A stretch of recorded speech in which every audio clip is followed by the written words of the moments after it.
ever get that feeling?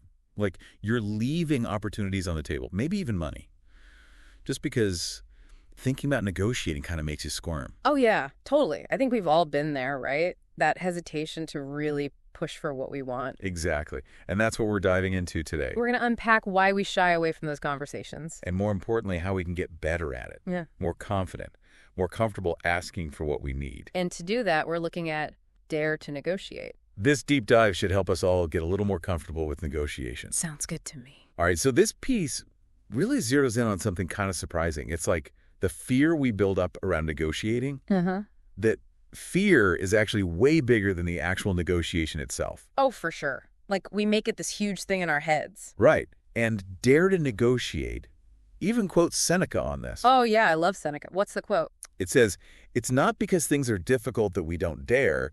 It's because we don't dare that they are difficult." Wow.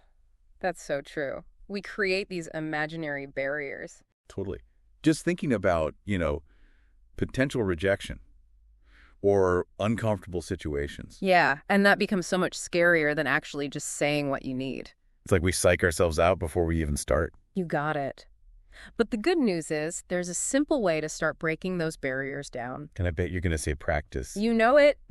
Just like anything new, you got to practice to get better. Think of it like this. Research shows that facing situations that make you a little anxious over and over again, it actually helps reduce your fear. Really? Just like exposure therapy. Exactly. Your brain starts to realize, hey, this isn't so scary after all. Interesting. So instead of jumping straight into a high-stakes negotiation, Right. maybe we should look for low-pressure opportunities, everyday things, Absolutely. So, like, instead of dreading asking for a discount, which always makes me nervous. maybe try clarifying a charge on a bill. A smaller ask. Yeah, that's a good one. Or asking for a better spot in line. Exactly. Just little things to build that comfort level with asking. Because once those smaller asks become more comfortable, Yeah.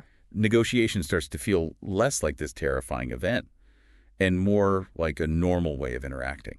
That's the goal. And even when you move to higher stakes situations, Like asking for a raise. you'll have that muscle memory. And the fear might still be there, but it won't have as much control. That makes sense. And, Dare to Negotiate actually has a cool take on courage. When it comes to negotiation, it's not about having zero fear. Right. It's about taking action even when you're a little scared. It's about pushing through that discomfort. So it sounds like the key takeaway here. Yeah. Dare to step into those conversations. Big or small, Turn what feels difficult into something you can actually achieve. one small step at a time. So as we wrap up this deep dive on Dare to Negotiate, think about this. What's one tiny imaginary barrier you've built up around negotiating?